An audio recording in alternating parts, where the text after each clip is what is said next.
Hello, everyone, and welcome to the newest episode of the Theater Enthusiast podcast. I already told my guests this, but I cannot believe they said yes to coming on to my podcast.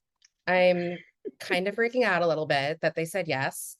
If you've listened to the podcast, you know, and I didn't say this to you, but The History Boys is one of my top going theater experiences of all time, one of them.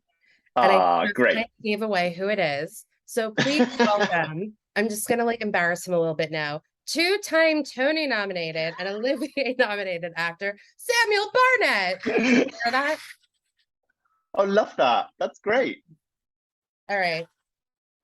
Now it stopped. See, you'll hear it on Zoom for like a split second, but at I least you will did. hear it. Yeah, I did hear it. Wow. I Yes. got it. Yes. Oh, and always hot priest candle is lit. The mug is drunk out of. See, I already told you. I slip over my words. Can't I'm speak. not Can't speak. I'm not drunk. I just act like it on the I podcast. was going to ask what's in the cup. What are you? Water. Fuck. No, it's water. Sure. Sure. Vodka tonic. Great. Oh my God. I can't drink vodka tonics. They just no. Or what is it? Vodka soda. They just go through me and I'm in the bathroom every two Oh, seconds. I know. oh, okay. Good to All know. right. TMI. Welcome to the podcast. Welcome, So everyone. welcome. Yeah, so drinking out of the hot priest mug, and I already showed Mr. Samuel Bart. Should I call you Sam or Samuel or hey you? Sam's fine. Sam, Sam. great, Yeah. because he and I are best friends now, apparently. Yeah. Um, yeah. He has the Shakespeare love mug because of his turn as Sebastian and then Lady Viola in Twelfth Night. So hello, Mm. welcome. Thank you. Thank you for having me. It's Of- great to be here. Again, I just I've been waiting for this day since you said yes. I've been telling people, I'm like, I mean, I've had great guests on, but wait till September because this is Well, I'm honored. I'm yeah. totally honored, and I really like the podcast. I've listened to some episodes. It's great. Oh, thank you. I'm very surprised to hear that because I always jokingly say that two people listen to my podcast when it's really I like must be. I must be one of them. I must so, be one of those two we'll say people. it's six now, including Mr. Sure. Samuel Barnett. And tell your friends, Yeah, I tell your will. I family, will. I will. listen to the I will. podcast. It's I great. will. My mum will listen. She always listens to things I do. So, Hey, my mom you doesn't know. listen to my podcast. Oh, okay. It's all And you're good. fine about that. Yeah, no, it's fine. I always say whoever is meant to listen to the podcast will listen to the podcast. That is true. And that's where we are. So, Sam, let's start from the beginning. Where are you from? I'm from a town, a little fishing town on the northeast coast of England called Whitby, where I grew up. My parents are both from London, but moved up to Whitby for teaching jobs. And so I grew up in Whitby for the first 18 years of my life. And it's famous for being the place that Bram Stoker wrote Dracula. And in the book, the big Dracula dog lands at Whitby and terrorizes the town. It's famous for fish and chips and Captain Cook and goths, and that's Whitby. That's probably why there's goths because Dracula was Yes, there. yes, I think so too. Two Yeah, and two together. But what would you say, yeah. Captain Crunch? Or what did you say it was famous for? Oh no, you froze.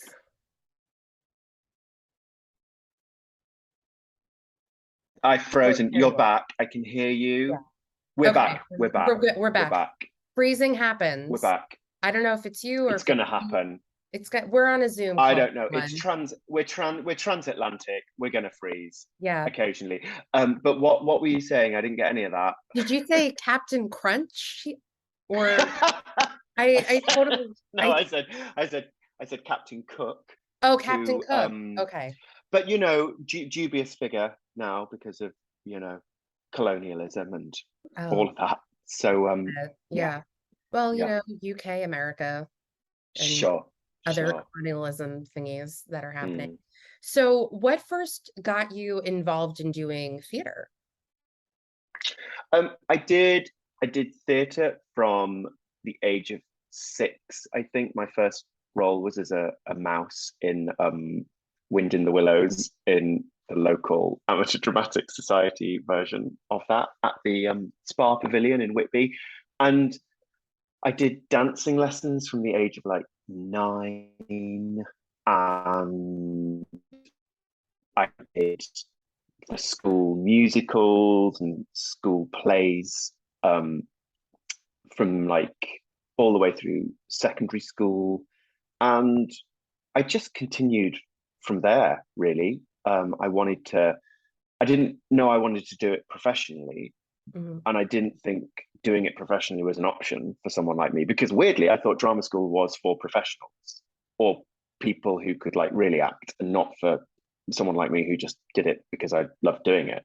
Mhm. Um, but it really is, I realized like looking back, it really is the only thing I can do and the only thing I wanted to do. And I hear a lot of actors say that. And of course, if I had to give it up tomorrow and was forced to do something else, I would find something else to do.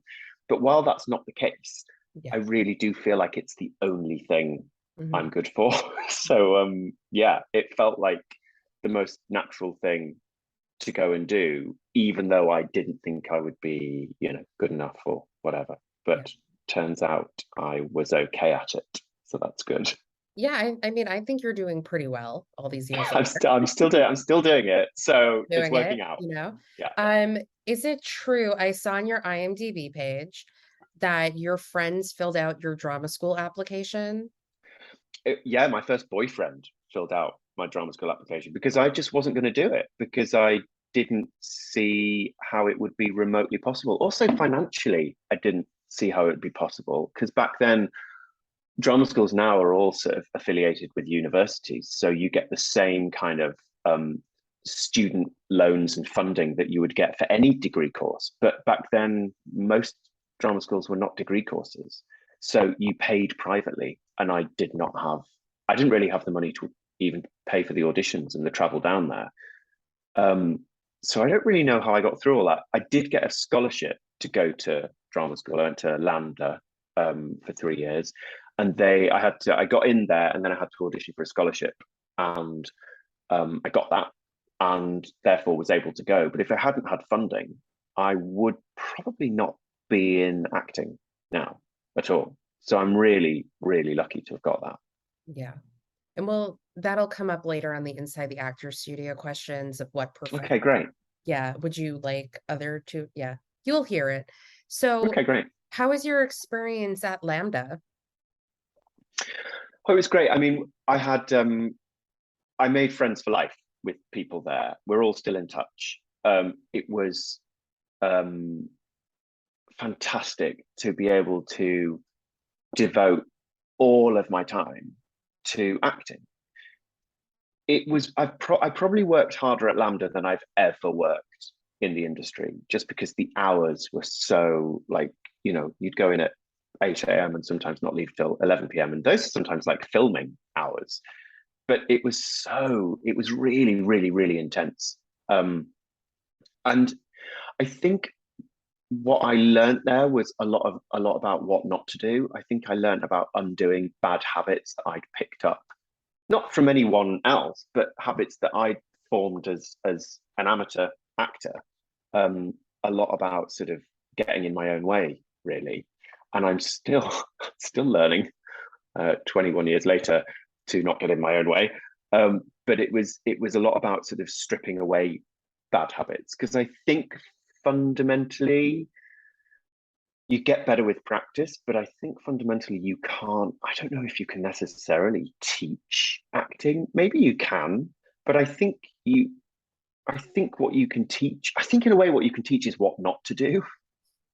I don't know if you can necessarily just teach the thing that you should do, but maybe by stripping away what not to do, it becomes simpler and you sort of learn what to do. Yeah. Yeah. So, do you think a large part of that is getting in your own way, or is there a little bit more to that? I think it's getting in your own way. I think it's bad habits. I think there's a sort of like a third eye, like a sort of observer that has to come into play so that you can, it's kind of, you have to be out of your own way, but at the same time, monitor what you're doing. It's a really weird space, really very gray space, I find acting to be. And I've tried to be totally out of my way and sort of almost completely unconscious of what I'm doing on stage and just be so in the moment. And that doesn't necessarily work. And then I've tried like really just kind of not planning performances, but kind of really trying to be uber aware of like what I'm doing in each moment. And that doesn't work either. It's like you have to be out of your own way, but have a third eye, of sort of third objective eye on yourself all the time. It's a really weird space. Yeah. Is there a particular role or show where you tried that, or has it Yeah, been okay? yeah. Um, and I guess the reason this is so in my mind is because I've just done a solo show at the Edinburgh Festival, Oh, we're going to talk about and it. Don't worry. yeah, We'll get there. and that was that was the most streamlined experience or example of what I'm talking about, whereby I found that the balance between not being in my own way and being completely present, but also having to technically keep an eye on myself. I've never had that as such a clear example. Um, and that's where I think for me, and I think every act is different. For me, I think that's probably that space. If I can get in it each night, it's where I probably do my best work, I think. Yeah. Well, I mean, it's definitely a good example. I mean, I guess we'll talk about it a little bit now, but Mm. it was a one-man show written for you, and you had like Mm-hmm. almost a month of performances. So I guess that does Yeah. make sense because it was also performed in the round. Yes. Yeah. Yeah. Yeah. It there's that when Stephen Sondheim died, there was that quote that he was quoted in the news as saying some, and I'm going to get it wrong, but saying something like, if you're not doing things that frighten you, then you're dead. And I love that after 21 years in this industry, there are obviously so many things that I've never done before, and there are so many things that still frighten me. And it turns out a solo show is one of those things. I was terrified, and my anxiety was through the roof for most of the run until I sort of calmed down about 3 weeks in.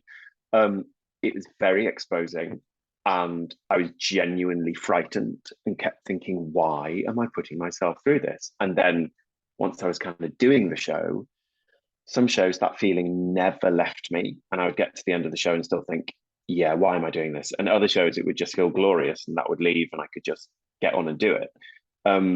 But it was amazing to be doing something that was so challenging after all these years, and I loved it in the end. It was like the most rewarding experience. Yeah. Is there going to be more life to that show?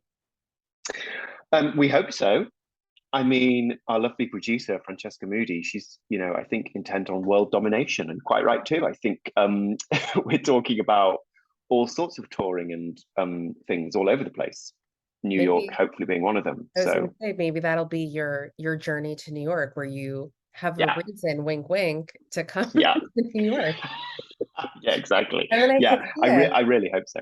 I Yeah. really hope so. I think it would go down well in New York, and we had a lot of Americans come to see it, and they seemed to love it. So yeah, fingers crossed. Yeah. A friend of mine actually saw it, and I messaged her about it. I was like, tell me about it, because he's coming on my podcast. So I like need to know things. And then she was saying how like I found it funny. She said it was weird seeing like stand up in the round, because normally people don't do stand up in the round. And I was like, that's Mm. not true. But that's I like have the to one say, thing I remember from that conversation. well, when we did a little workshop of the show last year, we did it like end on like a normal sort of proscenium arch theatre, just for ourselves. That was the staging. And then when I was told it was going to be in the round in Edinburgh, my first response was, "You can't do stand-up comedy in the round." And then my second response was, "Oh, this is actually a play. It's not stand-up comedy. Don't panic. You'll have a director. You'll Mhm. be fine." And our brilliant director Matthew Zier staged it so that I really never stopped moving. Yeah. So because I was like, how do you land jokes with your back to Yeah. 2/3 of the audience all the time? And actually you can, because if you're moving enough, and we had like different, like I think there were 3 entrances to the space, and so I would sometimes stand in those, so you can like address almost the whole theatre when you're standing in one of those entrances. So it did work. And now if it transfers anywhere or tours, of course it won't be in the round, it will be in Mhm. like end on Yeah. traditional theatre, which I've now gone the other way. I'm like, oh, maybe that's not going to be as dynamic. Maybe that's going to be a bit boring. So we'll have to kind of redirect it and restage it. But it is stand-up comedy, but it is fundamentally a play. Mhm. The weirdest thing was people thinking that I'd written it. because it was written for me, and it's sort of written in a combination of like my voice and the writer's voice, and the writer and I are friends, and we're quite similar, both quite anxious and a little neurotic. I think he wouldn't mind me saying that. And so it felt really authentic to me, like it could have come from me, but it very much didn't. But it just seemed to work. The whole thing seemed to work, and it was way beyond my expectations. Yeah. That whole run, how well it went. Yeah, I think I might have like cut you off before we mentioned it, but the play is Feeling Afraid as if Something Terrible is Going to Happen. I had to write down the whole title because in my head I know it, but I'm like, I'm not going to get it out. But also, I don't remember what award it won specifically towards the end of Edinburgh.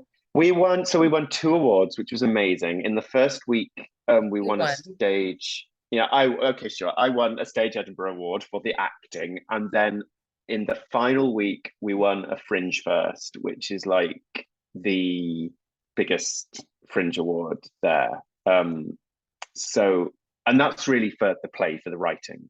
Yeah.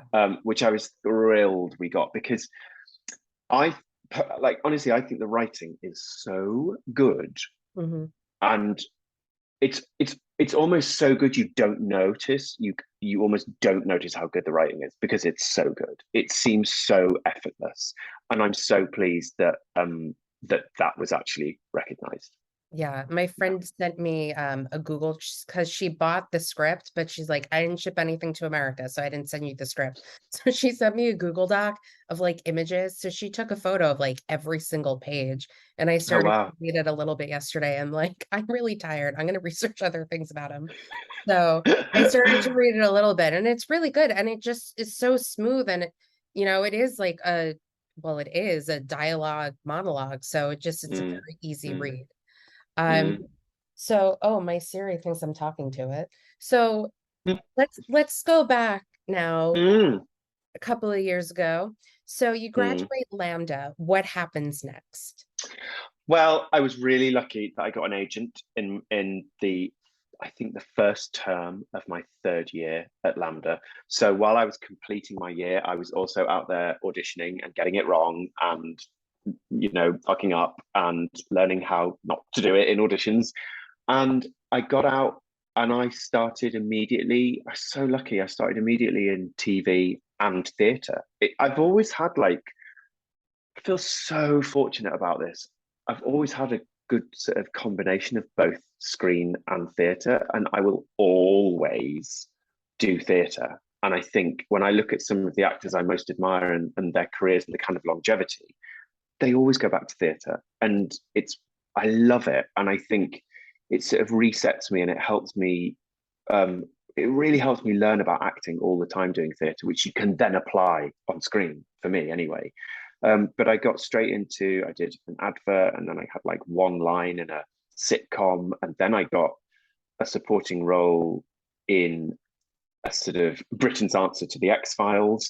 But alongside that, I did a couple of plays in regional theatres, and then I got into the National Theatre doing His Dark Materials with Philip Pullman, Nick Heitner directing, and from there the History Boys, and I had an amazing run of it, really. So fortunate. Yeah. So let's talk about the History Boys, because okay, sure. Why not? I mean, if we must know. If we have to. And I was telling people, I'm like, I had to make sure like the whole podcast isn't about the History Boys. I'm fine if it is. I love it. Okay. One of my friends who was like on one of like the early episodes of the podcast, he came over to my old apartment and he wore a History Boys hat in my honor. Yeah. I used to work for a Broadway merch company, and one of the shows they had was the History Boys.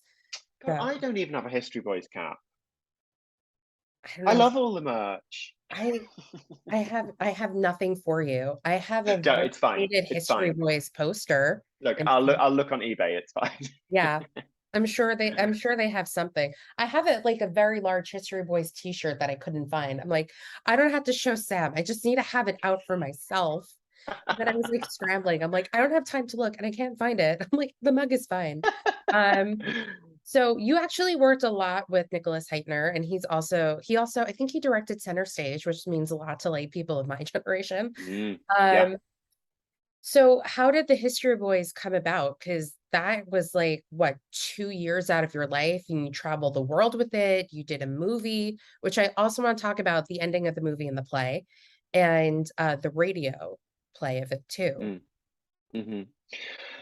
I think History Boys came about because Nick Heitner, um, he's always been so supportive, and he came to Lambda to watch some of my final shows, and then he cast me in the workshops of His Dark Materials. And whilst we were performing His Dark Materials, there was a reading for the History Boys, really for Nick and Alan Bennett to just hear it. Mm-hmm. And I was cast as Posner in the workshop. But Alan had written that in the original draft that Posner's voice hasn't broken yet, and that it sort of breaks at the end of the show. Just like Nick was like, I don't know how practical that's going to be. Yeah. And also, in order to get a boy whose voice genuinely hadn't broken, you'd be having to look far too young in terms of the actor. So it took a while, but Nick did persuade Alan that I should be the one, because actually between doing the workshop and getting the job, there was a 6-week period where I heard nothing. And I was like, and they were auditioning, I think, lots of other people for that role. And I was kind of going slightly bananas about the whole thing, because there was something about that role when I read it. I just was like, it's like Alan's written me. He's just written me down. And it was so me in so many ways. And it was one of those where I remember thinking, and there's been the odd job over the years where I've had this thought and this feeling of like, if this doesn't go my way, then something's wrong. Because it's like those, and I don't really believe in this, but it's like those things that feel so destined for you. And that was one of them where I was just like, this is my role. So, but I had no power to do anything about it. And then after about 6 weeks later, after the workshop, I got the call saying you've been offered the role, and I was thrilled, absolutely thrilled. And it went from there. Yeah, we did the National, we did the radio play, we did the movie, and then we did the world tour and Broadway. And it really was, God, it's just the show that kept on giving. It was kind of 3 years of my life, because it was 2004, 2005, 2006. Oh yeah. And I felt like I had a really weird, this has happened before actually, since then, when you play a role for a very long time, and I am not like a method actor or anything, but it sort of gets in by osmosis. And I was 26 when I stopped playing a 17-year-old every day for 8 shows a week. And I stopped, and it's like my body changed. It's like I grew up. At the next couple of months after I stopped playing that role, emotionally things changed, and physically people were commenting on like I looked different. And I was like, that's so weird. And I think it was playing a teenager in my 20s for 3 years. And it was an amazing job, but I did need to move on from that. And it had an impact. Like, I will never, I love my association with the History Boys. I will never complain about that, because it gave me a platform in this industry, which is so hard to find. And it did have an impact on my casting, because for 3 years, people had kind of seen me as a 17-year-old, and like, I'm approaching 30. I can't get away with that anymore. I need to change my casting. And it was a sort of weird transition. But it did give me the most amazing platform, and the job itself and the cast, like just everything about that job was glorious. It was just glorious. I loved it.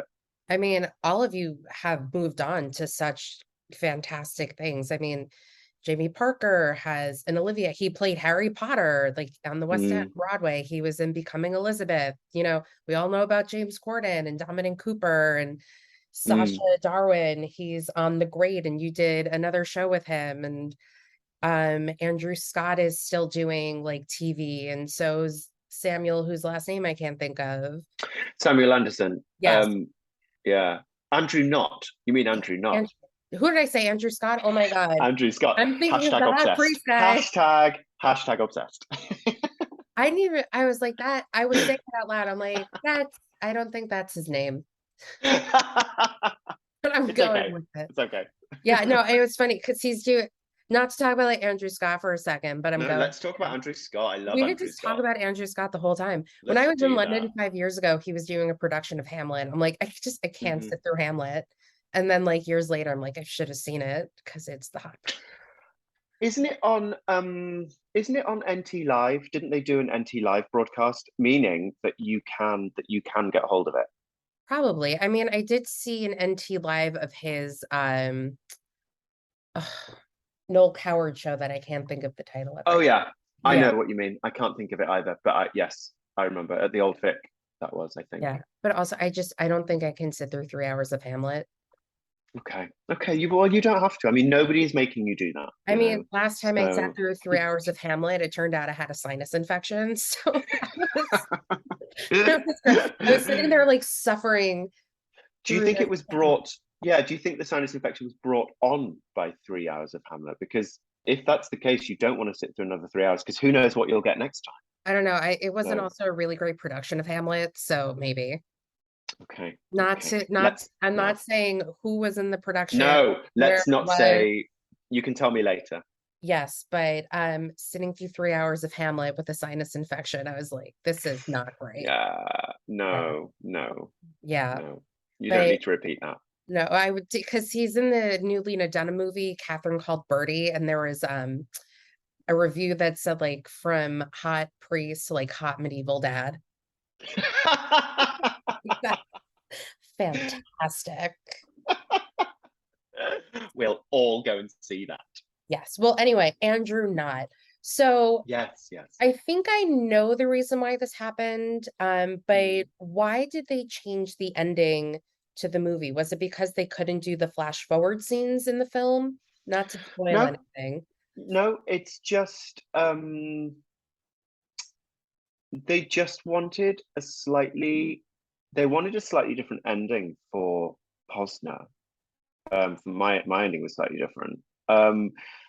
They didn't want him to end up so sort of seemingly isolated and depressed, and I always thought it was a bit of a shame because I like the Alan Bennett bittersweet ending. That Posner has Posner gets into, they get into Oxford and Cambridge and they have all this promise, and actually Posner ends up a very lonely, unhappy person. But then there was the argument that, well, hold on, why are all the gay characters dying or ending up unhappy? So in that respect, it was right for the film that they kind of changed that and swapped that around a bit.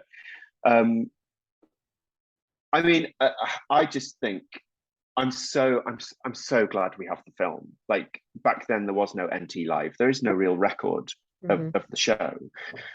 Oh, there it is. It was on YouTube. I mean, there is. Yeah. I mean, it's on YouTube, sure, but but I think I play the pleasure is always like a place in the version. We're having a issue. Oh, there you go. Am I back? Sorry, have I frozen? Yeah, you're good now. Oh, are we back? We're back. You froze a little bit. This is what happens, guys. Intercontinental or continental. Okay, you're not quite. Yeah. Okay, you're not quite back on my end. Hold on. Oh no, we're gone again. No, we're back. We're back. I always wonder what weird freeze frame I am. You're fine. It's good. Don't worry. Oh, I can. You were like this. Oh, perfect. Like that. A really nice smile. Really. Oh, nice great. Thank you. I brushed my teeth, so have a nice.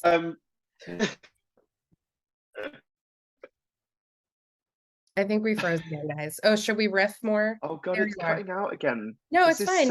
I'm so sorry. This is so annoying. Yeah, we're back. Sorry, it must be mine, but it says I've got perfect internet, and yet it keeps. Anyway, it happens. Don't worry. It must be a transatlantic thing. It's Zoom. Don't worry. I think we're frozen again. No, we're gone Oh, again. no, we're back. I'm also maybe I'm gonna.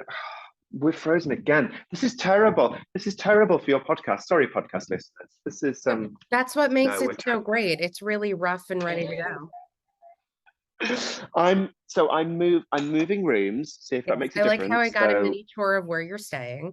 and it's my weighted blanket behind me. Oh, Can't do I've always without that. wanted one, but I'm like, I can't afford it, so I'm not gonna buy one. Maybe for Christmas.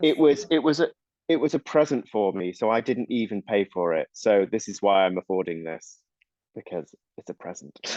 Anyway, I don't know how much you got of what I was going on about because I can't remember where I froze. It's okay. We were talking about the ending of the Oh, movie. the script. Yeah. Yeah, I was saying, yeah, the play is always going to have a really special place in my heart because I it felt like as close to perfect as a play that you can get, Yeah. and I'm really glad we have the movie version as a Mhm. record of it. But it was a different animal. It was just by being a different medium, a sort of a different show. And what's really lovely though is these days, most people who go, "Oh, I loved you in the History Boys," are actually talking about the movie. So they've taken the movie to heart, which is lovely. And of course, if you haven't seen the play version, you don't know any different. And I Mhm. don't mean to be down on the movie version because I'm not at all. It's just, yeah, the play was just such a special experience. So yeah. Again, I completely understand that. I'm not even going to tell you how many times I saw it on Broadway within a month. Okay, but tell me, 10? Yeah, Okay, okay. Well, but it's okay because I've seen the musical six, 7 times so far. I I understand that completely. The show is awesome. So Yeah. yeah, no, Yeah, I love it. that's also when I was in college and I could like afford to do that and was like willing to like wake up early and go to the theater and get rush tickets. Yeah, Tickets were actually not expensive as they are yeah. now. I did that. I did that for when Rent came to the West End. Mm. I would get up really early and stand in line for that and get like £10 front row tickets. I think I saw that about 6 times. Yeah. Yeah. Obsessed. But I saw like the History Boys within like in a month for like 10 times and I became like, Wow. yeah, really obsessed. Still am. Is why I'm like, I can't believe Samuel Barnett is doing that's you guys. So that's why like when I announce you, people will understand like why this is Sure, a big deal. So got it.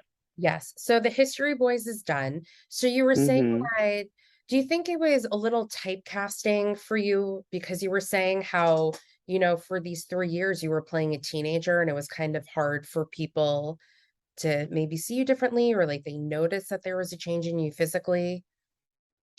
I think typecasting is such an interesting thing because, in a way, because competition in this industry is so difficult, there are just so many of us. In a way, it's like, yeah, bring on the typecasting. Like, if there's a niche that I can, if there's a corner that I can have, great, I'll play all those roles. Brilliant. Yeah.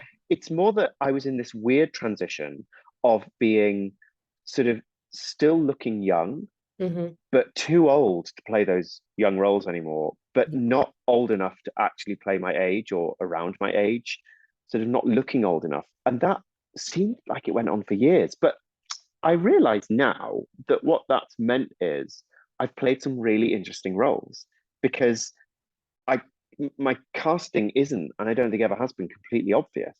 Yeah. Also, also in terms of queerness, the industry has and is slowly changing. So now it's like if there's a gay role that suits me, I will be auditioning for that. Whereas I think back then it was still a bit like, oh, don't ask, don't tell. Like, we don't have to hide our sexuality, but maybe don't mention it. And so my casting has definitely changed along those lines. There was a point where I was playing probably, well, actually many more straight roles than I was gay characters. It's just the History Boys was such a noticeably sort of successful thing on my CV that it looked like that was the gay role that I played, and like therefore I played gay roles. But actually, I look at my CV and I go, oh no, like it's really gay and straight these days. Who knows? I mean, I'm happy to play whatever, and I'm also very happy to just play gay roles and I'm not bothered about being typecast. Like, bring it on, typecast me, give me Yeah. the work. Great, love it. I think you're just happy to get work, I guess, right? Yeah, you know what? I just go after 20 years, I'm still working. I've just finished a play. I've been cast in a couple of movies. I'm like, that's winning. For me, that is winning. I love that. I love that I still get to do what I love doing. Yeah. Yeah. So let's talk about your reunion with Jamie Parker in Rosencrantz. Ah, Because I remember when that was announced, and I was like, I really need to go to London, which I didn't. But sure. but I will say the first show I did see, or the only show I ever saw in the West End, was at the Haymarket Theater where Rosencrantz and Guildenstern are dead played. So I kind of felt a little like, okay, this is where the reunion was, so I'm good. Yeah. So how did that come about? And was it planned to have like History Boys reunion kind of, or is just no? Okay. I think that might have been part of it in terms of um, Trevor Nunn and the casting directors thinking that it was a good sort of gimmick, I guess, to get two History Boys back together. But it didn't happen on purpose. They were auditioning lots of people, and they auditioned Jamie and I think they, because we had chemistry, like we were good friends, and we'd worked together for 3 years. Like, we knew each other's timing, and it was glorious. Really, it was like slipping back into something really, really comfortable, working with Jamie again. It was the same working with Sasha on Mm-hmm. Alleluia, the other Alan Bennett play we did together, Mm-hmm. 12 years after we'd finished the History Boys. But also Sasha and I had also grown a lot closer as well during those 12 years. So I remember during rehearsals for that, it was really weird to be acting with him again, because he was my friend. He Yeah. wasn't like just my work colleague. We'd become friends through the History Boys and subsequently. So I remember the first time we tried to do a scene together, we just kept laughing in each other's faces because it was so weird to be acting at one another with one another. It was really weird. But in both instances, with Jamie and with Sasha, it was so lovely. And I also did a TV show with Sasha, and that really was weird. He was playing my boss, and he was playing such a fucked up character in this show with Zoe Ashton, um, called Not Safe for Work, and it was so much fun, but again, incredibly weird acting with Sasha. Also, because I find with filming, sorry, I'm going off on a tangent here, but I That's what this I podcast is. Don't worry. okay, great. Because I find with filming, like, because you're on location or in a studio, but you're really setting up like the physical reality, Mm-hmm. unlike on a stage where you might have props and a bit of set, or you might have a non-naturalistic Mm-hmm. version of things. TV and film, they make it feel so real that it's so much easier to suspend disbelief and to become that character in a way. So when I was sitting there with Sasha, as him as my boss, me as his subordinate, and having this kind of awkward, weird scene with each other, it was so weird acting that with a friend and having to get past that thing of being able to look into one another's eyes and know that we are playing other people right now. I can't really describe it. It was just so weird. But then again, once we'd got over that initial kind of laughing in each other's faces and going, why are we pretending to act with each other? This is really fucked up and weird.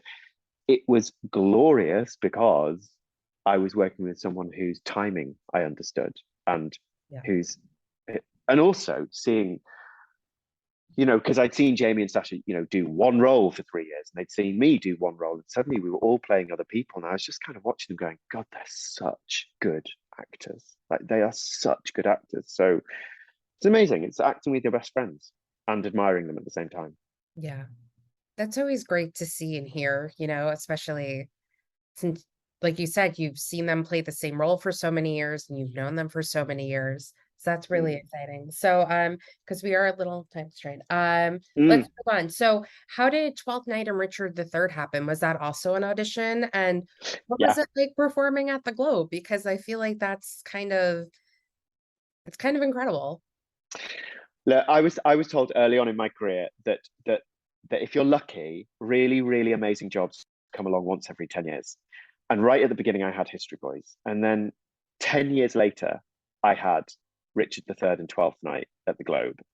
10 years after that, almost, I've had this solo show at Edinburgh. Like, it really does seem like, in terms of theatre jobs, like that once every 10 years has been true.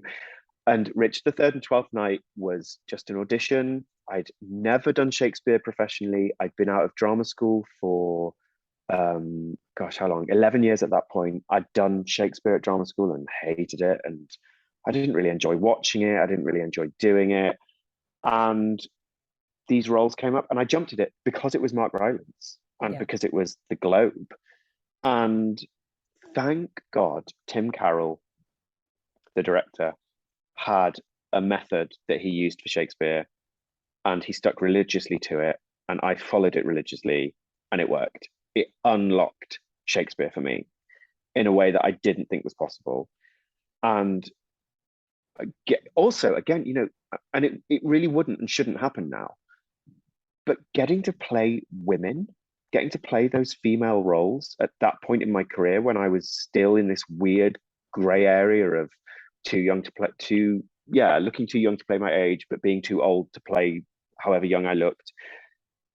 There weren't that many roles out there for me, it seemed. And suddenly I got to play these two extraordinary roles. Well, no. So first of all, it was Queen Elizabeth and Richard III, but I was playing Sebastian in Twelfth Night. And I was so glad. Like, Sebastian it's a smaller role, and I felt much less pressure.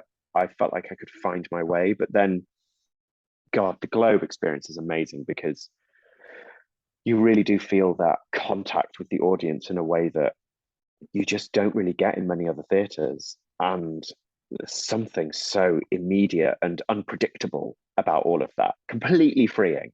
Yeah. And then we got to move on to the West End and then Broadway. And then on Broadway, I manipulated my way into playing Viola, because the actor Johnny Flynn, who was playing Viola, who is just I mean, he is extraordinary as an actor and as a person, one of the nicest people you could ever meet. And he wasn't going to America with it. And I cornered the director and just said, look, I have a feel for this role, Viola. I just have a feel for it. And I would just audition me. Just please audition me, because I think I can show you what I can do.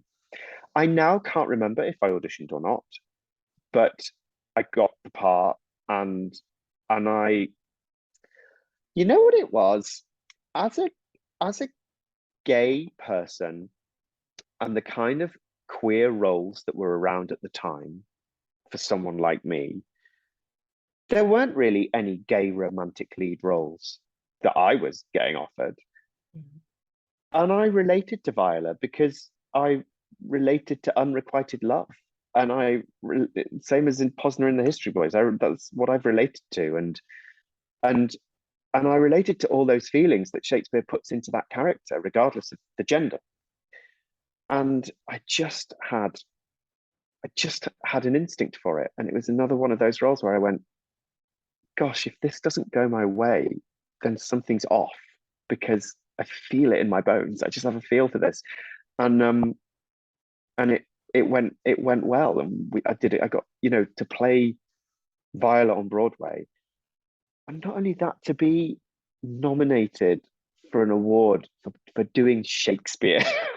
It's just like, how is that ever a thing for me? And then it happened. It was, it's so weird, because History Boys was the most extraordinary experience on Broadway. And then it's like Twelfth Night and Richard III was also the most extraordinary experience on Broadway. I was like, you don't get to do that twice, surely. And I did. I'm very lucky. Yeah. Well, maybe your next Broadway experience will be the same thing. We just I mean, 10 years from now. Or like, I hope so. Yeah, maybe Yeah. I'm gonna read the whole title again. Where is it? I'm gonna find it. I'll tell you, Feeling Afraid. Yeah. Yeah, the short version. Yeah. Maybe you'll we do call it it Feeling Afraid. Yeah. Feeling Afraid, how Feeling we all afraid. feel. Well, how we all feel. The title is very true, just like life in general, but not to get like philosophical on the podcast at this moment. No, love it. Let's have a bit of philosophy. But it's interesting how many people go, oh wow, that's literally the story of my life. That type battle. And I totally get it. Yeah. I think sidebar, but it's about a gay stand-up comedian. Mhm. But what's so great about it is that an audience member was quoted as saying, if you've ever been in any kind of relationship with a human being, this play is for you, because it is just about our fear of intimacy and being vulnerable and being seen and being loved and being hurt and all of that stuff, and sabotaging ourselves and all of those great things, which crosses genders and sexualities. And Yeah. it's great that something that is so queer can have such mass appeal. I think that's very clever in the writing. Yeah. I think it's also because something is going so well in your life, you're just waiting for the other shoe to drop, because that's just what life is always. Constantly, Yeah. constantly. And actually, yes, to get completely philosophical, that I've sort of learned that is how you have to roll with the punches. That really, whether it's career or relationships or family or whatever it is, life really does go in peaks and troughs. And I kind of have learned to ride those waves, and really the best thing that I've learned is that absolutely everything passes, which is good news and bad news, because that means the peaks pass as well. Yeah. But so do the troughs. Like the low bits also pass. And finally, at my ripe old age, having finally learned that is really comforting, because it's actually helped me have a much better perspective on this industry, for one thing, which I think can drive people literally insane, actually, not figuratively. I think it can drive people really, really, it can make people unwell being in this industry, and the sort of the desire to work and the feeling of rejection you can get, and the need to be creative, which can be so unfulfilled so often because you don't get the work. Like that, it is enough. If you do that for a long time, it is enough to really make you unwell. So to have that perspective that actually the good times come and the bad times come, and they all go as well, Yeah. it's really freed me up. Has Mm. there been, because I mean, again, in doing my research, you've had a pretty, you've been working for over 20 years, and you've had like a nice steady stream of work, but has there ever been like a lull of time where you just weren't getting jobs? It's so interesting that it looks like I've had a steady stream of work, because that is not how it's been. And it's great that, I recognize that my CV makes it look like that, Mhm.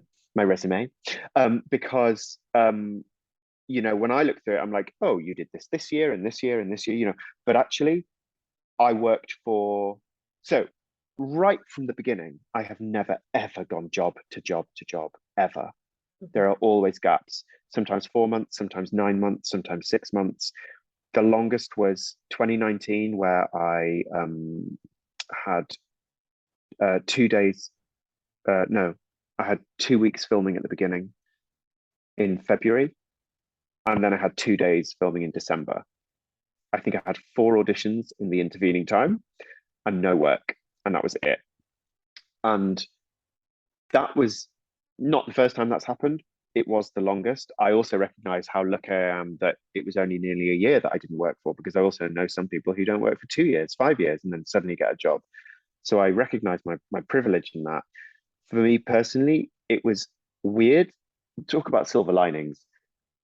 That period in 2019, where it was so long between jobs, made me finally face that thing of going, you cannot rely on this industry. You can't rely on acting to give you your sense of identity in life. You have to separate your sense of self off from anything to do with the industry.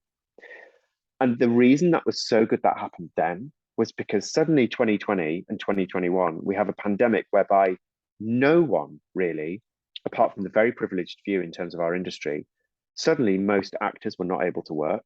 And I know quite a lot of people who had to go through that detaching themselves from the industry, and that disidentification with their work and their job, their sense of self as, I am an actor and therefore I act and that is who I am and what I do, and going, oh my God, if I don't, who am I if I'm not acting? What am I worth? Have I got any value if I'm not acting? And I've had, I mean, you can probably tell, but I've had a lot of therapy, and yeah, it's still hit I'm in therapy me in myself, 2019. so I mean, I am too, we constantly. I all love it. need it. Love it, love processing. But you know, after all those years in therapy, to still hit that wall in 2019 of going, oh my God, I still haven't cracked the fact that I get my self-worth from acting. That it's not sustainable. Yeah. Because what if it stops? And of course, it stops all the time. I do a job and then it finishes. So a lot of people have to go through that in the last 2 years. And I know for a lot of people, it was very painful. I feel so lucky that I went through that before the pandemic. I didn't have to do that alongside the terrible pandemic that we had. Yeah. And I have come out of it differently. I've come out like I lost someone during the pandemic, so that's changed my perspective on things. And I've come out feeling like I've got a much better perspective on the industry and on myself. I have no expectations anymore. And that's literally the most freeing thing in the world, is having no expectations. So I know it sounds kind of wanky, but then every job that comes along does feel like a surprise. It does feel like a gift, rather than being entitled in any way to it. I don't know how I got onto that. Sorry, don't know how that's. It's fine. Don't know where that came from, but that's my perspective on it now, really. No, it's a great perspective to have. And I always think it's nice to you know, I mean, it sounds like you're just grateful every time a job comes around and you're not I like, really am. well, guess what, guys? I'm like this amazing person and I just like I don't like egos and stuff like that and just like really, but it's Mm, hearing how grateful you are that like things come around. So mm, you had a TV show with BBC America, mm, Dirk, mm. Gently's Holistic Detective Agency. That took me a very Yes. long time to come out of my mouth. But I'm that's like, can because I it's a say very long title. It's a very well, long title. nothing beats So feeling afraid as if something terrible is going to happen. See, I I just am. I basically only do shows that have really long titles, and if they don't, I say from no. now on. Yeah, So from now on. Like moving, like in your career, you're in a good place where you're like, it's not my self-worth. However, if it doesn't have a long title, I'm not doing it. I'm Sorry, not guys. doing it. Yeah, Sorry, yeah, agency. So yeah. was that also an audition? Yeah, I mean, that again, like dreamy, hardly ever happens. They'd been auditioning, I think, on 2 or 3 continents at this point to find Dirk Gently, and I went into a little room in London and put myself on tape with Kate Rhodes James. She was casting in the UK, and her casting assistant was there putting people on tape, and I learnt it, put myself on tape, and weirdly, my partner said, you really suit this, when I was like going through the lines with him. And I was like, I don't.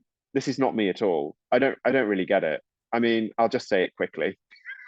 Turns out saying it quickly was was Worked the out. thing. Yeah. Because 2 weeks later, I got the dream call, which you just never get. I've had it maybe a couple of times in my career, but the dream call going, they want to fly you out and screen test you. And I was like, okay, terrified. And then get there and they're like, Elijah Wood's going to be in it, so you're going to be screen testing with him. And I was like, oh my god, I can't, because huge fan, just huge, like fanboying out. It's like, how can I act with him? And then I packed. I was meant to be flying in for 2 days and flying out. I'd packed like 2 pairs of underpants, and I ended up staying nearly 2 weeks because they kept sort of delaying and calling me back in, and sort of chemistry tests and screen tests and all that. And then flew home and was like,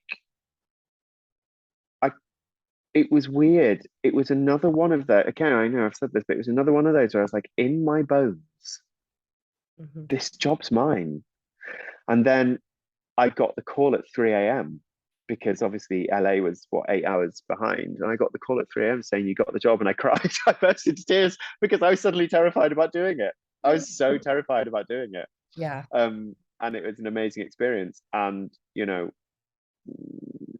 I think, if people, difficult to know how to say this, but yeah, I think if people, Google, they can find out why we didn't go on to do the 5 seasons that we were originally sort of contracted for, but we did 2, and they went down really well, and the community that sprung up around them still remains absolutely gorgeous. It's created this really I think because of the message of the show about everything being connected, and also, you know, the the queerness of the show. There was an underlying queerness to the show, which was actually going to come out more in season 3. And I think people who that that resonated, I think, for a lot of people, and the people that it resonated for recognized it and saw it and just they were in. And so it created this really sort of lovely community, which still every now and then people get in touch or they come and see a show, and it's great. I love the Dirk Gently community because it's full of people who feel they might not be part of the mainstream, but who suddenly feel okay to be themselves. I always find it amazing when because what we do as actors is pretty frivolous and pretty self-involved. And then every now and then you do a job that seems to affect people in a really lovely way. And the History Boys did that, and Dirk did that. And if you've helped somebody by just being self-indulgent and pursuing something that you love to do, then that just feels like such a great privilege and a real honor. And that's why, like, I want to give time to people who feel connected to that, because they're part of it and I'm part of it. Well, Yeah. History Boys. Yeah. But you didn't know when you said yes to doing this. I want to ask, like, on a personal, because I'm really upset it's not getting a season 2, the animated show The Prince. The fact that Frances Delator was the voice of the Queen, and it was the funniest I can cuss, funniest shit I ever heard. And the fact that it was Frances Delator was just like a gift from like whoever casted her in that part. Yeah. I loved that job. And of course, there was Sacha Dhawan in that, Frances Delator, the three of us from the History Boys. I just had the best time. Absolutely gutted that it's not getting a season 2. I think it was too political. I kind of think it was shut down, really. I think it was very funny. And I'm really sad that it's not getting a season 2. So because I think it's really good. It's really good. It's really irreverent. And it's actually it's weirdly, it's one of those that started getting reactions from people who hadn't even seen it. You know, this is so inappropriate and all this stuff. And actually, it was a love letter to the royal family. It was a love letter to Prince George. If people had bothered to watch it, they would see that actually it was incredibly loving and actually also so far away from the royal family as it was almost just like they were the inspiration. They were not the thing. It's not like The Crown. You know? Well, isn't there also, excuse me, a show, it's on my Netflix queue, called Windsor, about the royal family. I was talking to my mom about it the other day, and I said that there was this play on Broadway called King Charles III, and the guy, it's brilliant. So good. It was like Lear meets Macbeth. And because the Queen just passed, and I was saying how it was about what happens once the Queen passes, but I was saying the guy who plays Prince Harry in the play is playing him on this TV show, Windsor. And it's funny. It's funny what's been allowed and what hasn't. Do you know what I mean? Because it's like that play was allowed, and the Windsor's been allowed, and the Crown and all of that, but somehow the Prince was just I don't know, a step too far. I don't know. Really odd. Really odd. I don't know. But you're right. Frances Delator as the Queen. Oh my God. Is just the biggest gift. She plays her like a gangster. She plays her like a mob gangster, the head of a mob gangster. She's just so funny. Yeah, I was telling my friend, I'm like, you have to watch this. And like Frances Delator as the Queen is like the funniest shit I've ever heard. Yeah. It's like the main reason to watch it. Yeah, absolutely. And Orlando Bloom's my boyfriend in it, so that's the other reason for me to watch it. I'm trying to remember.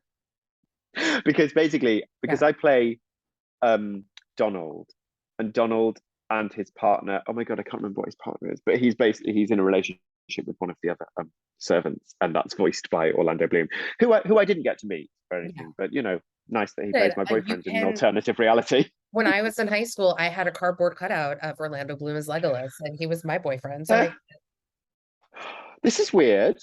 oh, Do you know a podcast called This Is Love? I feel like I've heard of it. Did they talk about having a cardboard It, cutout of Legolas? yes, yes, because the latest episode of This Is Love, Phoebe Judge, that's who does the podcast.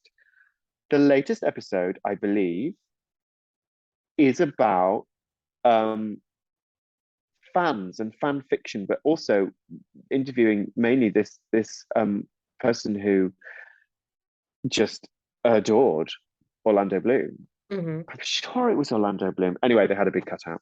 And I was suddenly like, oh my God, was that you? But no, it's No, it wasn't. It wasn't. Imagine if it was. Surprise! Podcast 1 week. I've never been asked to come on a podcast. Also selfishly, because I call her Queen Laura Linney, Oh, John at right. I I met her at stage doors only, and the two times I've met her, I cried. Um, yeah, yeah. and so John Adams, which was also Mm, a huge hit as well. mm. What was it like working on that? A dream. It was a dream because the History Boys finished and I didn't work for 6 months, and everyone assumed I would just Yeah, get all the jobs, and I didn't because people didn't know what to do with me. And then John Adams came along, and working with those people, with Andrew Scott, with Paul Giamatti. God, suddenly forgot his name. It's because I was watching a program the other day about Giacometti. It's not Giacometti, it's Paul yeah, Giamatti, and Laura Linney, and all those amazing actors. And Laura and I became friends, and we still are. And she FaceTimed me a couple of months ago, and I just the sweetest thing I think it was when I was doing yeah, it was when I was doing Twelfth Night on Broadway, and she didn't tell me she was coming, and I got over the tannoy, Sam, you've got a guest at stage door, and I walked down, and it was Laura Linney, and I think I burst into tears as well. She is everything you want her to be and more, and I adore her, and she's one of the most, not only, I mean, Ozark, I cannot with Ozark. It is so good, and she is so good in it. Not only is she one of like our best actors alive today, she's also one of the most down to earth, unpretentious, just egoless, brilliant, authentic people that mm, I've met. I love her. I yeah, love her. yeah. I do too, and I can have an entire podcast about the History Boys and another one all about Laura Linney. You're welcome to come back and talk about both. Um, Yeah, no, I think during the pandemic it was she was like, "Oh, I have all of these postcards and if you want like donate and I'll like send you a postcard." So like sitting on my bookshelf, which is mostly covered in candles. Yeah. Um thank you Bath and Body Works. I have a postcard that she like wrote out to me. So I have a mini Oh, postcard. oh, that's gorgeous. Yeah, and I just love her. I don't know her personally, but one day that would be great. Anyway, Mm, so now that we're winding down, let's talk mm. about what are your top theater going experiences? Do you have any? Were you Yeah, prepared I for this do. list? I hope. Sorry, say again. A list. Yes. Okay. Yes. So the first one on my list is by a playwright and performer called Tim Crouch, Hmm. and he wrote a play called The Author, which was on at the Royal Court Theatre when I saw it, and there was no stage. It was two banks of seating, which the audience sat in facing each other. That was it. There was no stage in the middle. And Tim and I think three other actors sat in the audience and did the play. And it was and remains the most visceral, slightly terrifying, unnerving experience I have ever had in a theatre. Because it was like, talk about the power of theatre. All they really did, these actors, was sit and tell a story. Occasionally, they would turn the lights out.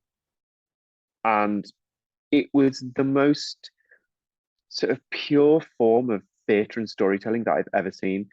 Someone on the subject matter was incredibly challenging and came with all sorts of, well, it would now come with all sorts of trigger warnings. People left because they were offended. Someone on the front row, a big tall guy on the front row, fainted. I, at one point, felt so affected. I've never had this in the theatre. I thought I might pass out. I was so, it was so intense as an experience. And yet we were all just sitting there listening to a story being told. So incredible, just unreal as an experience. My other one is, and there are loads really, but what the one that stands out for me is it's a moment actually. It's just a moment. But Simon Russell Beale playing Benedict in Much Ado About Nothing at the National Theatre, directed by Nick Heitner. And it was a brilliant production. It was elegant, and it was Zoe Wanamaker playing Beatrice, and an amazing cast. And I knew Much Ado. I'd done Much Ado at drama school, but Simon is such an exquisite actor that there's a line where he and Beatrice, they've sort of told each other they love each other and all that, and she's all kind of upset and distraught about Hero being wrongly accused, and she sort of says something like, what do I do now? And they were sitting on a bench, Simon Russell Beale and Zoe Wanamaker as Benedict and Beatrice, and the simplicity of it, and he just turned to her and said, serve God, love me, and mend. And it was so beautiful. Like, I'm not a religious person in any way. There was just something about the spirit of it and the simplicity of that moment, the way he delivered it, the thing between them. It touched me. I just sobbed, and so did quite a few people around me. It was like in anyone else's hands, that might be a completely throwaway line. And in his, it was like the crux of not only the piece, not only the play, but like also kind of how to live. It was like a little manual. And so that was amazing. And then almost every musical I've ever seen is a highlight. I'm slightly obsessed with musicals, desperate to be in one day. You have done music. I mean, you were in a Kiss of a Spider Woman. Wasn't that your last one at the It was the play. It was the play version. Well, Yeah. because you can carry a tune. I I mean, can carry a tune. I get very far in musical theatre auditions, and I just never get the job. So I will keep going for them. And at some point, I did get cast in Hair in London, but I couldn't do it because it clashed with something else, which I'm gutted about, because that would have been an amazing experience. Was that like the Broadway revival that came over to London, or was this a different? I don't know. This was years ago, years and years ago. So no, it wasn't that one. No, this is back in like the early 2000s, or maybe mid to late. But anyway, so every musical, I think I said to you, I have seen 6, 7 times now, and there will be an 8th and a 9th. And a 10th. There will be. Make it double. I'm gonna go into double figures. There is something about musical theatre that touches me in a way that nothing else quite does. It's a very singular experience for me. I feel I can cry at the drop of a hat when something is sung beautifully. When musical theatre is bad, I find it painful. When it's good, it's like the best theatre going experience I've ever had. Yeah. And like, to name just a few from like the last few years, there would be Matilda, Dear Evan Hansen, Hamilton, Six. Those 4 just spring to mind. Fun Home. Just, I don't know. It's one of those things where I sit there and I go, oh wow, as much as I'd love to do that, I don't know if I could ever do that. And I'm full of just admiration every time I see it done well and see stories told in that way. Yeah. No, I think you should just be in 6. I think we should make it happen. I mean, yes. Yes. Right. Come on. I'm a big fan of Tudor history. So when I found out that there was a musical about the 6 wives of Henry VIII, I laughed my ass off. But then like researching it more, I'm like, this actually like seems pretty great. Have you seen it? I did. I saw it on Broadway. I'm dying to see it again because I know the person who plays Catherine Howard, And when I went to see the show, she wasn't in it. So I have to go back Ah, in it. Yeah. go back. I just found it. I found it incredibly Mhm. witty Yeah. and actually moving. And it was like a Spice Girls concert Yeah. alongside the Guilty Feminist podcast. It was so. I don't know. I love it. I love it so much. I don't know why I love it so much. I come out feeling empowered. Yeah. I think that's what it is. Yeah. I feel like musical theatre makes me feel weirdly emotionally empowered, and it's so cathartic. Yeah. I love it. I mean, my last podcast, I was telling who I had on. No, actually, it wasn't the last podcast. It was one of the last ones. If Mm. ever I need a really good cry, I just listen to the overture of Light in the Piazza, and then I'm good. Like, and I will just. Oh, and I saw that. I saw the light in the piazza when it was on. Was it at the Lincoln Center? Mhm. I just Yeah, sobbed my way through it. I yeah. thought it was exquisite. Oh, that and Oh, hello, brain. Spring Awakening. It's another one which I saw when it was downtown in where was it? MTC maybe. Atlantic Theater The Company. Yeah, like before it was on Broadway, and I was just like, my mind was blown. Yeah, It does that's what it does. It blows my mind. It sort of stops me thinking for the entire time that I'm watching. I just love it. I yeah. find it quite addictive. You're not the only person. So, Mm, you know, mm, I think you should just come to New York for, you know, just see a bunch of musicals that are yeah, fun, and I say that yeah. because it's kind of hard. When I went to London years ago, I said to my friend, I don't want to see something we can see in New York. So it was kind of Hmm. hard to like figure out which one, but we ended up seeing a play, which was great because I was like, this show's Mm, supposed to come to New York. But they have a lot of things that aren't gonna be in the West End, I don't think anytime soon. They have a yeah. Billy Accato with Victoria Clark, Light in the Piazza. Wow. They're Yeah. turning Almost Famous into a musical, which I'm very excited about, but a little tentative about. And I have a friend who's in the show, and I have told him that because it's one of my favorite movies. I said it's one of my Okay. favorites, so I'm a little worried, but Cameron Crowe is also working on it. And he's like, it's fine. Yeah. Don't worry. You're going to love it. I'm like, I know I will. Great. I'm going in a little worried. Yeah. But yeah. And also, like, the West End has some great stuff too, which trying to think of what's going to transfer. I mean, there's rumors that Cinderella's coming over, but who knows if that's actually happening. Yeah, I heard that too. I heard that's coming. Yeah. Yeah. But I agree with Matilda. Matilda was fucking fantastic. And I'm excited for them. Amazing. Yeah. I am as well, and I've got an 8-year-old niece. I've got a couple of nieces, but one of them's too young, but the other one is 8. And she called me the other day and she said, "Can we go and see Matilda?" And I was like, "This is why I've wanted to be an uncle, so that literally, so that I could. I've already taken her to Harry Potter World because she's obsessed with Harry Potter now, Mm-hmm.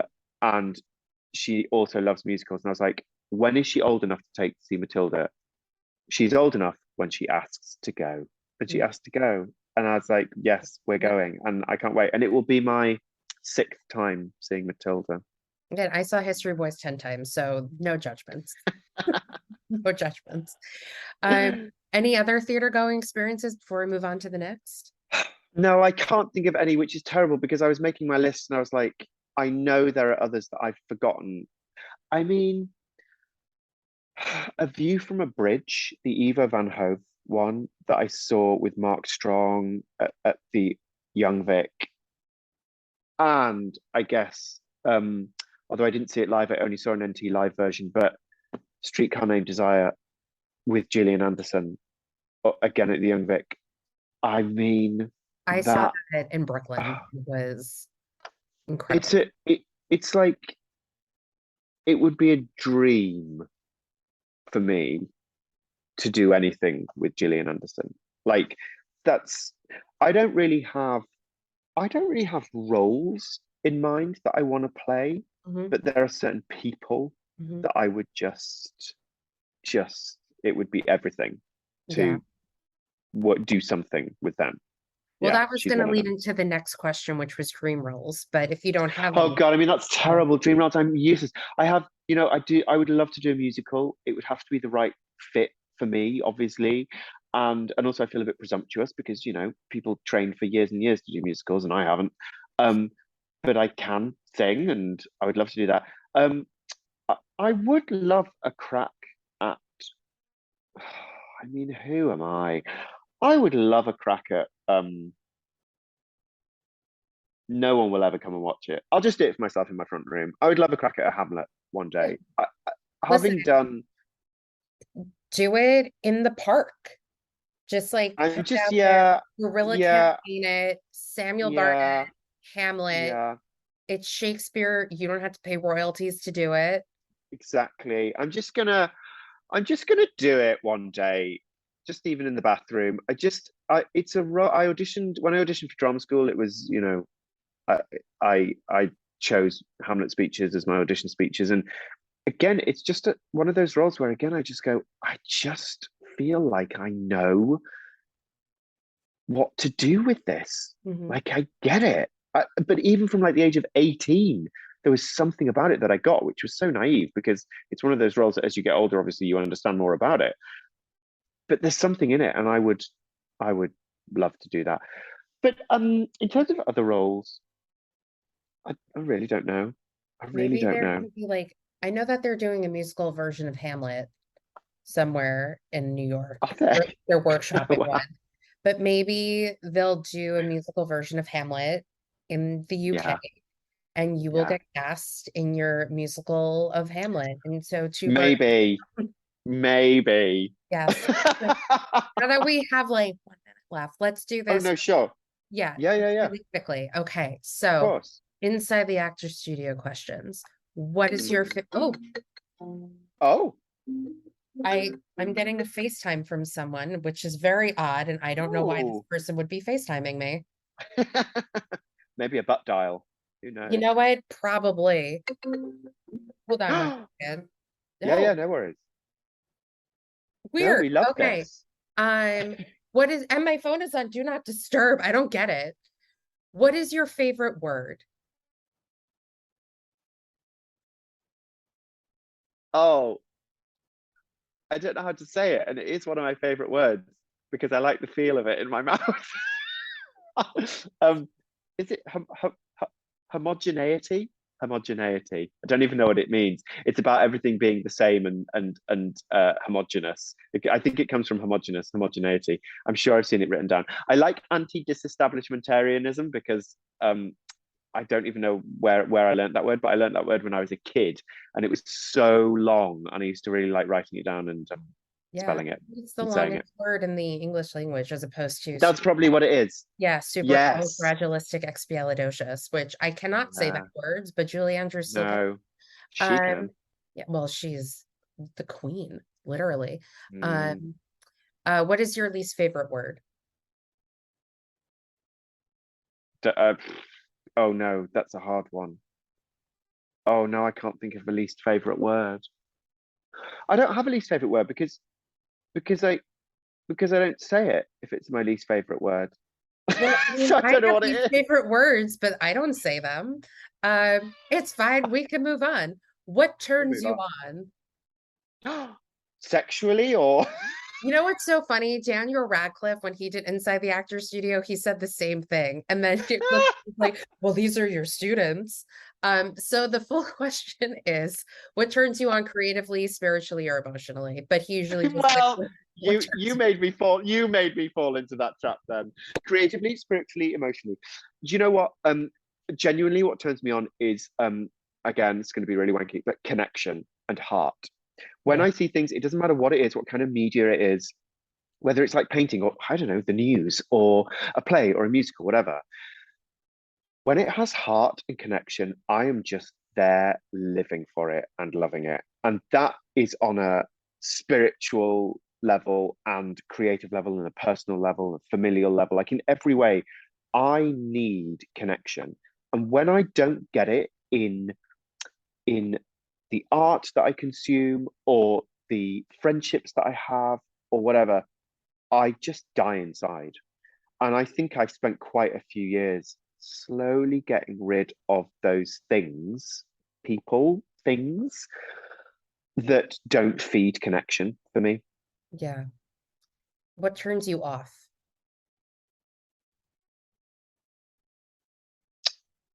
Entitlement, certainty, black and white thinking, The grey really turns me on.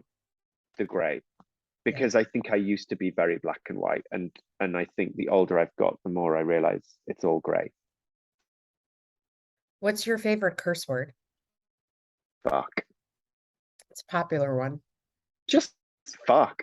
I mean, I also love cunt, but I also feel really bad about saying it because I've tried to.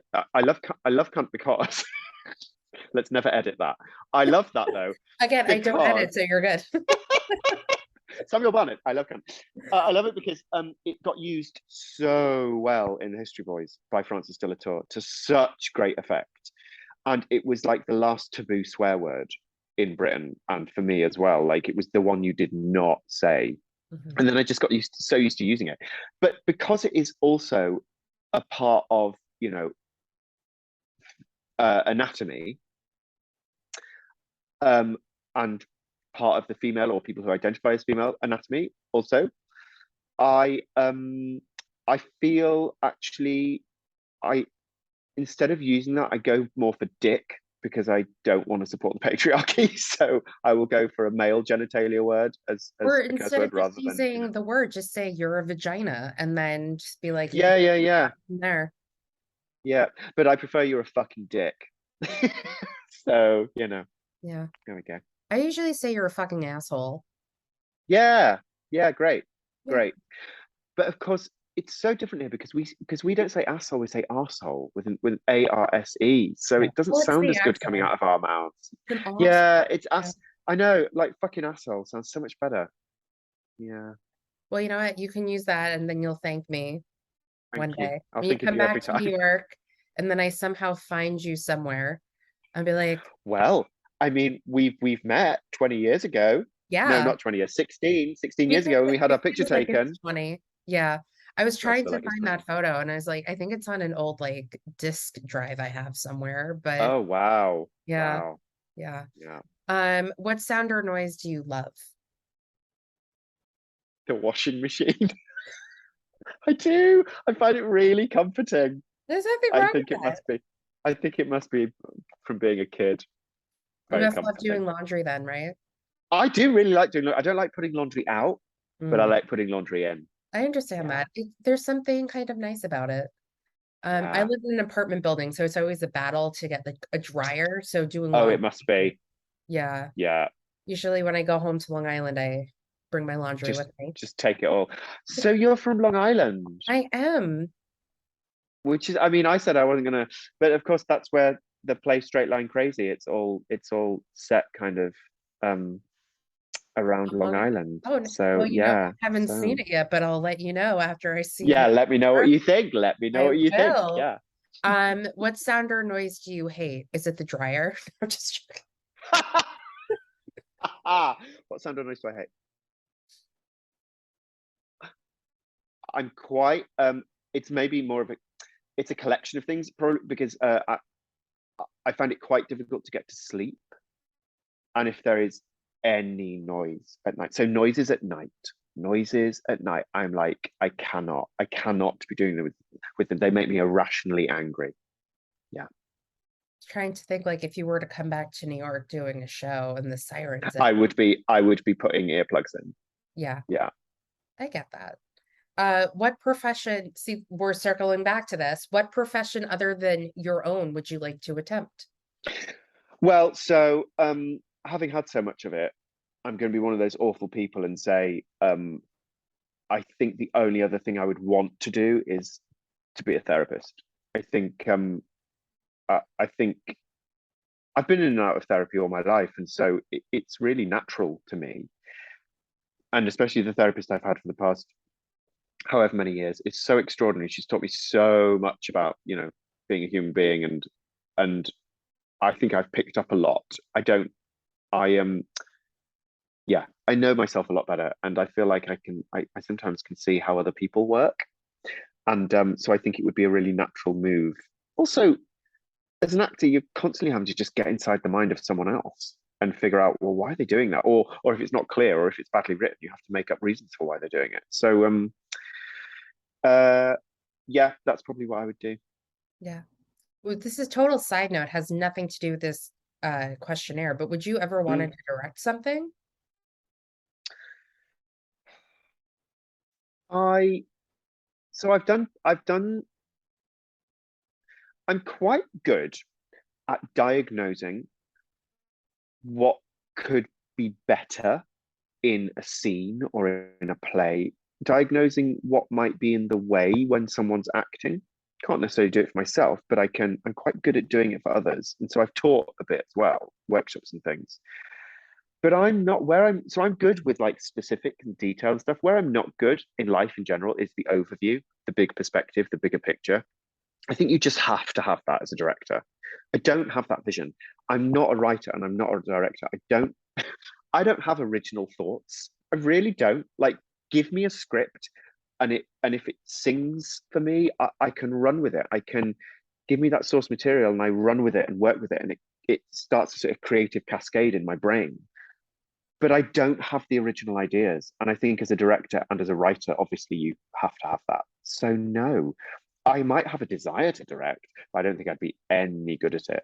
And actually, I don't really have a desire either. Perfect. Yeah. Well, aside from what profession would you not like to do directing, is there anything else? Because that's the next question. That I wouldn't want to do. Yeah, what profession would you not like to do? Hmm. I would not like to be a politician. I have to I have to really sort of detach from the news and from politics a lot because it's such a game and it's so clear to me that it's a game and it's a game about power that people and things and problems just get sacrificed to that. And I don't know how you could hope to, if you want to go into politics to do good, that must be very frustrating. Yeah. So yeah, I wouldn't want to do that. I live in And so I'm America, not gonna. so I get it. So yeah, I yeah. get it. Being a woman is great. Okay. And lastly, if heaven exists, what would you like to hear God say when you arrive at the pearly gates? What are you doing here? Oh no. Well, I either that or welcome. I don't know. I guess I guess there's this whole I don't know, it's so interesting that there's this idea that like there's some destination to get to and there isn't. Like I think the more life goes on, the more I'm like, oh shit. It just never stops being a learning curve. There is no destination to get to. And I think this idea of heaven implies that there's something continuing. I think my I think actually what I'd like to hear is you've arrived rather than if you come in, it's actually just more you're just gonna keep learning. I Yeah. can't imagine. If I guess heaven maybe it's a state of like you're there, you've Yeah. got there. And so, in a really philosophical sort of therapy way, the idea is to create that on earth in this life, right? That actually you're here, you're enough, you've made it, it's okay. Not you've made it successfully, you've Yeah. made it and yourself, you've realized yourself as a person. You are not that, you've reached nirvana because who can do that apart from Buddha apparently, but that you are enough and that you're good enough and that if there is a sort of heaven on earth it would be getting to that point where you could just go I'm enough and the rest is just detail. Yeah. That'd be great.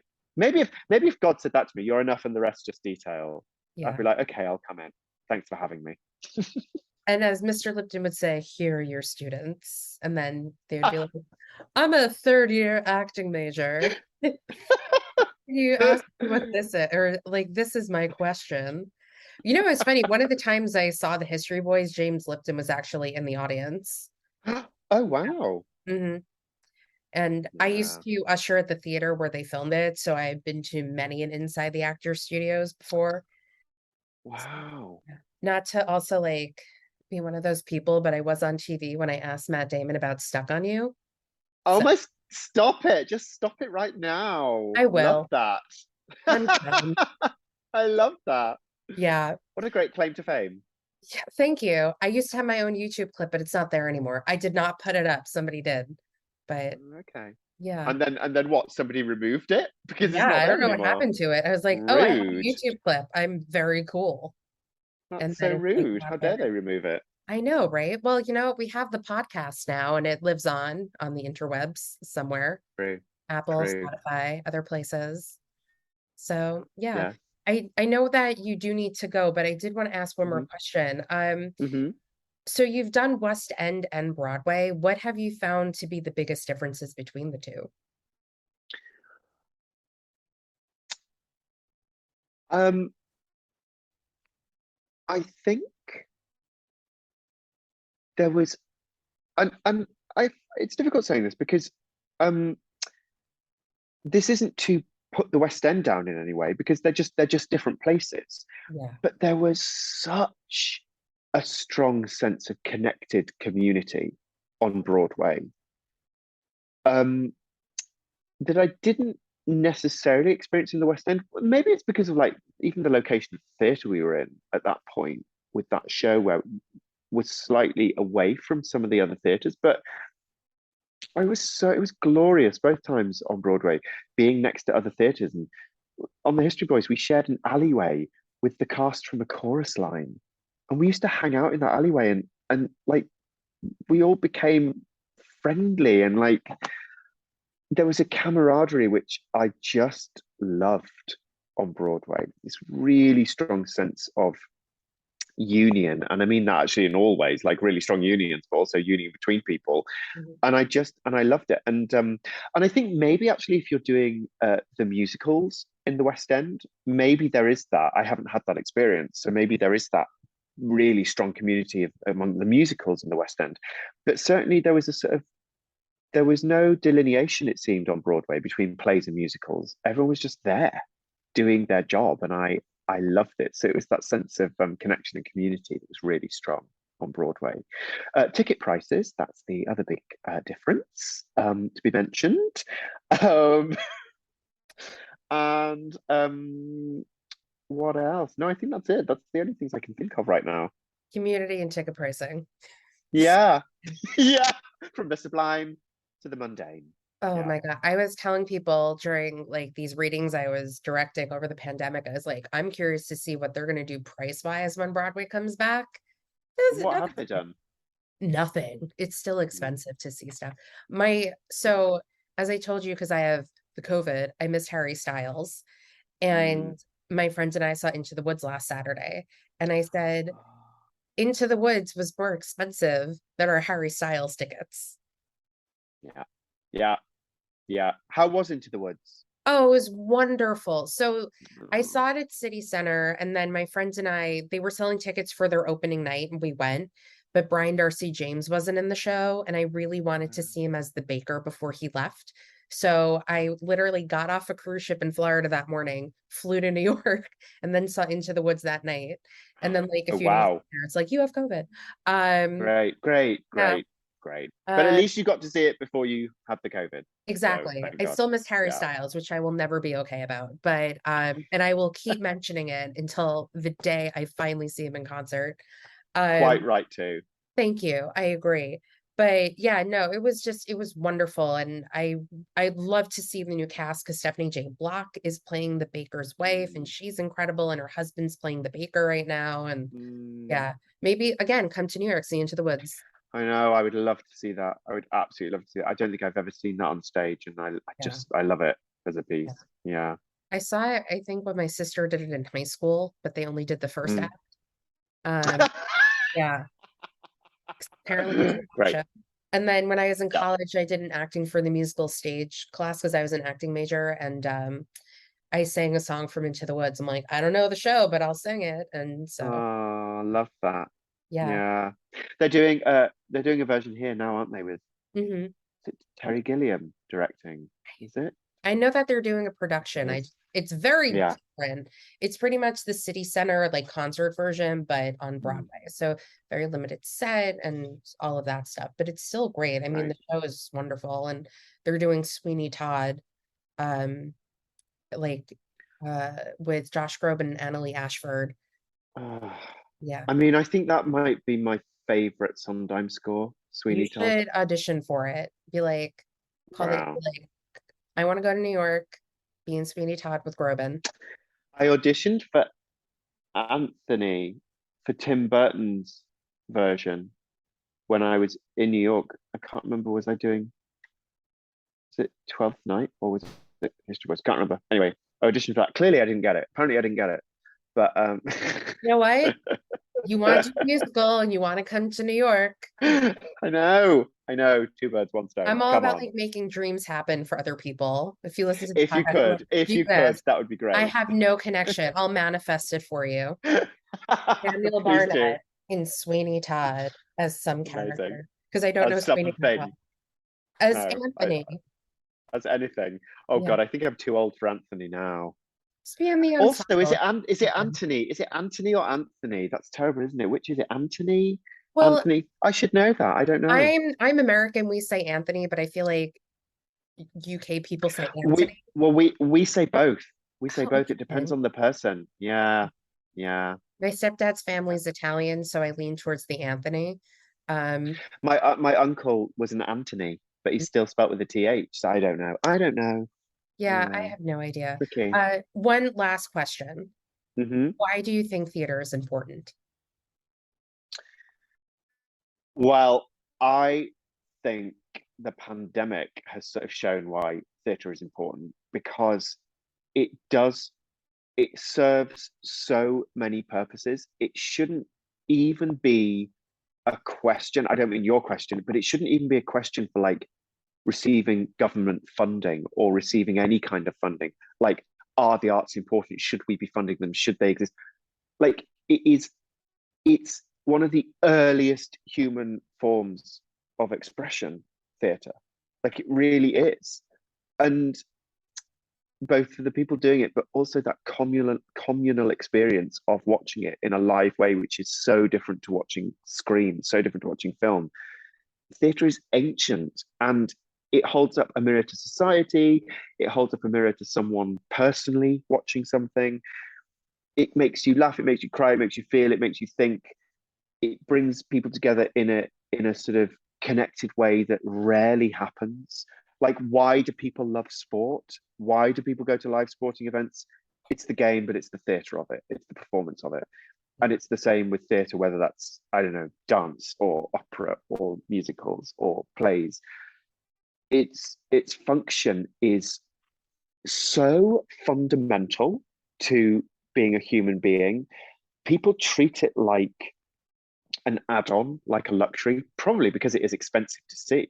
Therefore, it is a privilege. Therefore, it is elitist, and it shouldn't be. Um, but the thing itself, theatre itself, is fundamental to who we are as people. Because if it wasn't, we wouldn't play as children, and we play and we make believe. And then, as adults, if we stop doing that, one of the places we see that being done that it reconnects us with that is in a theatre. It's just completely fundamental to being human. And the argument that it needs to be cut from university courses or from schools or whatever, or defunded in some way, or completely sort of privatized, I guess, like it is in America in terms of, you know, it's all philanthropy that supports the arts rather than any government funding. That's sort of the way we're going here in the UK. And I just think it's such a shame. And Europe, they fund their arts properly, and so much great stuff comes out of that. And people will always find a way. People will always find a way to create, no matter what's going on financially. But it's about who we are as people. Theatre can also respond and move far quicker in terms of responding to cultural events than screen can. And it's not like there's a competition, but what became apparent in the pandemic was that if you lose theatre at a community level, at any level, you are not going to get the great Netflix shows that you've got, because Netflix borrows its writers, its actors, its directors, its producers a lot from theatre. It just does. Most TV does. So it's fundamental. Yeah. That was a long answer. It's totally fine. Well, I'm gonna end the Zoom recording, but you can stay on if you want to. Sure. Sam, thank you so much for coming on to this podcast. I again still cannot believe you said yes to doing it. I I had the best time chatting with you and listening to your stories and your feelings on theater and life and all of the things. So thank you so much. And thank you all for listening. And now that Sam listens to the podcast, there's now 6 people who listen. So, thank you. Well, thank you for having me. You've been a brilliant interviewer. It's been really nice to chat. Thank you for having me. Yeah, of course. All right. Thanks, everyone.